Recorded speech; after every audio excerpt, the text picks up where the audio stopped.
YTN 라디오 이동영의 뉴스 정면 승부 3부 시작하겠습니다. 매주 수요일 이 시간에는 판사 출신 서기호 변호사와 함께 사법농단 수사와 법원 판결, 검찰 수사에 대해서 이야기해보고 있습니다. 서기호 변호사 나왔습니다. 어서 오십시오. 네, 안녕하세요. 예. 어제 제가 뉴스로 서 변호사를 봤어요. 서초경찰서인가요? 네, 네. 거기 등장하셨더라고. 왜 가셨습니까? 예, 제가 뭐 잘못해가지고 경찰서 간 건 아니고요. 예. 제가 뭐 범죄 저지를 사람은 아니잖아요. 그래서 예. 서지현 검사님이 현직 검사 3명을 고소했는데 예. 그 고소장을 제가 작성했습니다. 그래서 고소 대리인으로서 요거 마이크를 가까이 예. 고소 대리인으로서 대신 출석을 했습니다. 예. 그러니까 고발인 조사를 하신 거네요. 네. 이제 피해자가 직접 고소한 거라서 고소라고 표현합니다. 이건 고발 아니고 고소라고 표현하는데요. 고소인이 원래는 직접 출석을 해서 고소 내용이 뭔지를 이제 정리해서 조서를 작성해야 되는데 이 사건은 이제 사실관계가 다 정리되어 있어서 굳이 고소인이 직접 나오지 않아도 되는 부분이기도 하고 또 서지현 검사님이 좀 건강상 좀 안 좋기도 하고 그래서 변호사인 제가 대신 출석하게 된 것입니다. 서지현 검사가 검찰 간부들을 고소한 이유는 뭡니까? 작년 2017년도 11월 달에 법무부 장관에게 면담 요청을 했었습니다. 서지현 검사가. 예. 그래서 장관님이 그 법무부의 검찰 과장, 이제 현직 검사인데 이 과장에게 대신 면담해보라. 예. 그래서 면담 때 내가 성추행 당했고 이 인사상 불이익을 당했다. 그러니까 이 부분에 대해 진상조사를 해달라. 이렇게 분명히 요청했는데 그 담당 검사가 그 장관에게 허위 보고를 한 거예요. 예. 그런 그런 거 없고 그냥 이제 통영지청이 너무 멀어가지고 좀 힘들다 다니기 힘들고 그러니까 좀 인사 고충이 있다. 뭐 이런 정도로 허위 보고 한 것으로 보이고 그래서 진상조사가 이루어지지 않았죠. 그랬는데 나중에 이제 이 JTBC 뉴스룸 인터뷰가 나간 뒤에 이제 이슈가 되니까 법무부 대변인을 통해 가지고 그 당시에 서지현 검사가 그 인사 고충에 대해서 만나겠지 그 진상 조사를 요구한 적이 없다 이런 취지로 이제 답변을 한 거예요. 예. 그 다음에 또 한 가지는 이제 그 한 부장검사 한 명이 검찰 내부 게시판에다가 약간 역시 서지현 검사가 마치 그런 식으로 그 인사 고충만 호소한 것처럼 그러니까 뭐 좋은 데 보내달라 서울 같은 데로 이렇게 이야기한 것처럼 그래서 폭로한 것처럼 그게 이제 2차 가해다 이 말씀이죠? 이게 2차 가해가 돼서 그러니까 허위 사실에 의한 명예훼손을 해서 2차 가해를 한 것이다 하는 거죠. 예. 그런데 검찰이 아닌 경찰에 고소장을 제출한 이유가 있습니까? 검찰에 이미 작년 3월 달에 그러니까 그 JTBC 뉴스룸 인터뷰가 나간 뒤에 2월 2일 날 이런 일이 있었고 그러자 서지현 검사가 3월 달에 성추행 조사단 조사 받을 때 처벌을 해달라고 이렇게 요구를 했어요. 그런데 검찰에서는 그걸 수사를 안 했죠. 그래서 경찰에 했다. 안태근 쪽에 대해서만 초점을 맞추고 2차 가해 부분은 조사가 안 이루어졌고 그러니까 왜 그러냐면 결국 현직 검사들에 대한 조사를 검찰에서는 안 하려고 하니까 제식구 감싸기로 그래서 경찰서에 직접 그리고 원래 고소장은 경찰서에 먼저 접수하는 게 원칙입니다. 근데 또 현직 검사다 보니까 검찰청에 고소해봐야 제대로 조사가 이루어지지 않는다. 그래서 경찰서에 조사를 했는데 마침 요즘 그 수사권 조정 국면이다 보니까 경찰 쪽에서 제대로 조사를 해보려고 아주 벼르고 있더라고요. 적극적인 수사 의지를 보이고 있습니다. 예. 자, 그때 서지현 검사가 언론에 성추행 피해를 폭로하기 전에 박상기 법무부 장관에게 메일을 보냈었다고 이런 얘기를 하던데 법무부 장관 쪽으로부터 답장이 왔습니까 그때? 예, 그 메일에다가도 분명하게 성추행 및 인사상 불이익을 당했다. 이 부분에 대해서 면담을 하려고 한다. 이렇게 이야기를 했고 법무부 장관께서도 잘 알겠다. 검찰과장 통해서 면담할 테니까 날짜를 지정해서 서로 면담해라. 이렇게 했었죠. 그 2차 가해로 인해서 서 검사가 받았던 심리적인 고통도 상당했을 것 같습니다. 예, 그렇습니다. 이제 피해자로서 성추행을 피해를 당했고 또 그것 때문에 오히려 인사상 분리까지 입었는데 그것을 JTBC 뉴스룸에서 폭로를 했더니 검찰 쪽에서는 정작 저 사람이 좋은데 발령 내달라고 그러려고 그런 거야. 뭐 이런 식의 이야기들 그리고 또 뭐 그런 것을 현직 검사가 방송에 나가서 하면 되냐 뭐 이런 식의 부적절한 문제제기가 방식이 좀 부적절하다. 뭐 이런 식의 이야기들 또는 오히려 가해자인 안태근을 두둔하는 그런 이야기들이 이제 검찰 내부에서 많이 이제 나온 거예요. 근데 그게 바로 2차 가해인 거죠. 네, 명예훼손 혐의로 고소를 했는데 명예훼손 처벌 규정이 그렇게 강하지 않지 않습니까? 지금 뭐 형법 307조 2항에 보면은 이제 허위 사실을 적시한 경우는 징역 5년 이하, 그다음에 10년 이하의 자격정지 또는 1,000만 원 이하의 벌금 이렇게 돼 있어서 다른 일반 어떤 범죄보다는 조금 낮긴 하죠. 예. 하지만 그렇다고 해서 다른 범죄 어떤 규정이 있는 건 아니어서 이 사안은 딱 허위 사실에 의한 명예훼손 이게 딱 떨어지는 거거든요. 서정 검사가 지금 휴직 상태입니까 아직도? 지금 현재 이제 질병휴직 이 상태인데요. 예. 뭐 2개월 단위로 계속 그 어떤 진단서를 내면은 그게 질병휴직이 연장된다고 합니다. 예. 안태근 검사가 1심에서 실형을 선고받고 구속 중인데 항소심 재판이 진행되고 있습니까? 예, 지금 현재 진행 중이고 1심에서는 증인신문을 하지 않았던 사람들을 안태근도 지금 대거 증인 신청을 해가지고 예.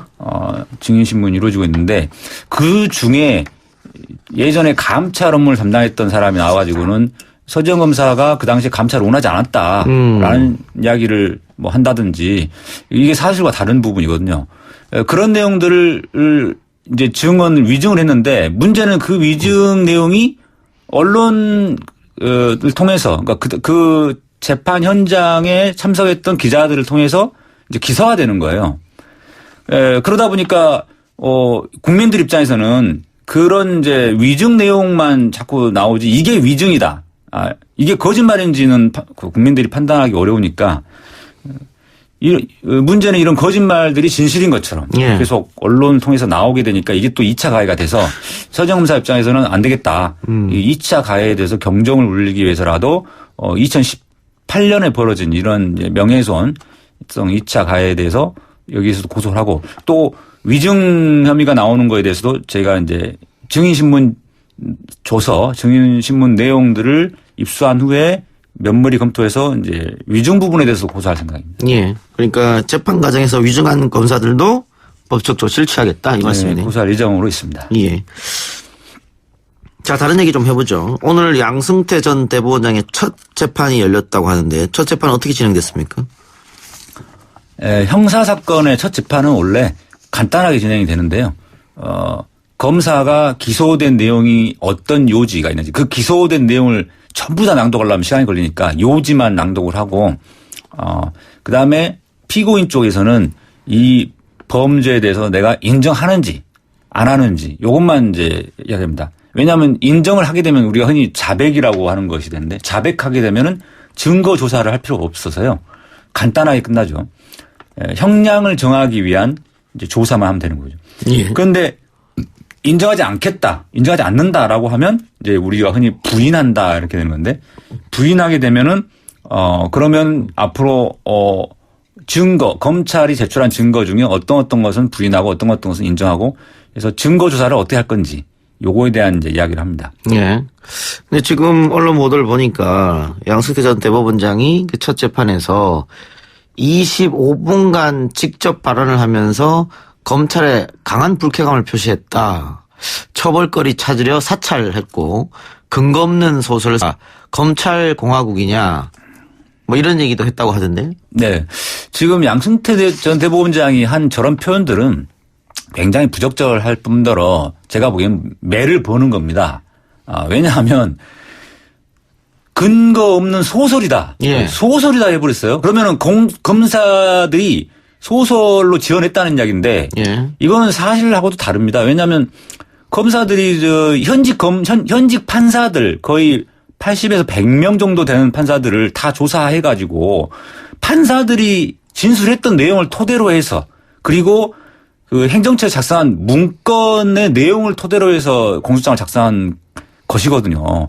지어낸 게 아니죠. 근데 이걸 소설이라고 하면은 이거는 굉장히 말도 안 되는 것인데다가 법률가로서도 부적절한 표현이고요. 또 사찰을 했다. 이런 것도 또 황당하죠. 그러니까 취임 첫날부터 퇴임 마지막 날까지 나의 모든 직무 행위를 사차치 뒤져서 그중에 뭔가 법에 어긋난 것이 없는가를 찾았다. 결국 그게 사찰이 아니냐 이렇게 주장하는 것 같아요. 그러니까 검찰에서 샅샅이 뒤진 거는 잘한 거죠.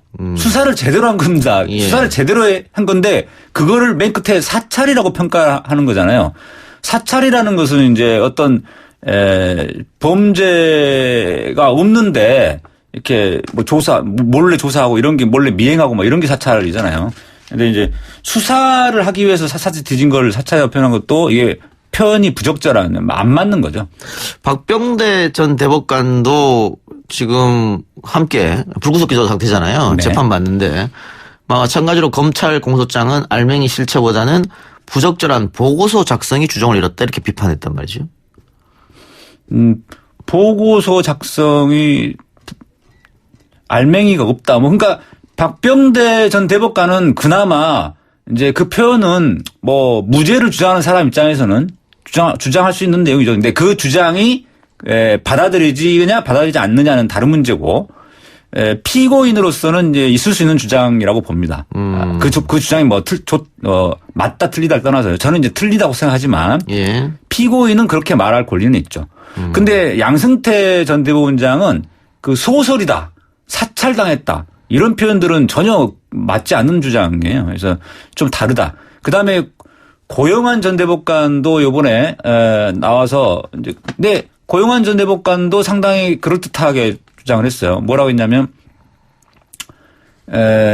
자기가 한 행동이 사법행정권을 조금 이제 재량권이 넓다 보니까 부적절한 것이 있을 수는 있지만 그것이 범죄라고까지는 보기 어렵다. 그러니까 부적절한 정도를 가지고 범죄로라고 했다라는 주장이니까 그것 역시도 피고인으로서는 할 수 있는 주장이죠. 그러니까 지금 현재 사법행정권자들은 다 그렇게 이야기를 하고 있고 실제로. 근데 그런 형태로 이야기하는 것은 뭐 피고인의 권리라고 할 수 있는데 그거에 비해서 양승태 전 대법원장이 말하는 그런 소설이나 소설이니 사찰이니 뭐 이런 이야기들은 굉장히 맞지 않은 표현이다. 부적절한 표현이었다. 알겠습니다. 25분간 그 불만을 토로하고 나서 자세한 것은 나중에 다시 이야기하겠다 이렇게 또 얘기했다고 하던데 그렇다면은 일단은 지난 2월 말 보석 신문 기일에서 모든 혐의를 부인했거든요. 자신이 갖고 있던 혐의를. 근데 이번에 지금 첫 재판에서도 모든 혐의를 부인했단 말이죠. 그러면은 향후 재판에서 어떤 점이 가장 중요하다고 보십니까? 이제 구체적인 증거 조사를 이제 들어가는데요. 아마도 그 현직 판사들 상당수를 증인으로 부르려고 할 것 같습니다. 그러다 보면 시간이 좀 많이 걸릴 수가 있거든요. 이제 문제는 이제 그렇게 되면 6개월이라는 구속 기간 안에 끝나기가 어려워서 이제 또 석방해야 되냐 뭐 이런 문제가 생기는데 임종원처럼 이제 어떤 추가 기소될 만한 내용들을 가지고 별건으로 구속영장을 발부받지 않으면 이제 양승태 전 대법원장의 경우는 6개월 기간이 벌써 지금 거의 다 돼가고 있어요. 올해 1월 달에 구속됐지 않습니까? 그래서 좀 그게 조금 우려가 됩니다. 구속 기간이 다 되면 나올 수도 있으니까 밖에서 나와서 재판을 받아야 되니까. 네네. 알겠습니다. 오늘 서기호 변호사 이야기 여기까지 듣겠습니다. 수고하셨습니다. 예, 수고하셨습니다.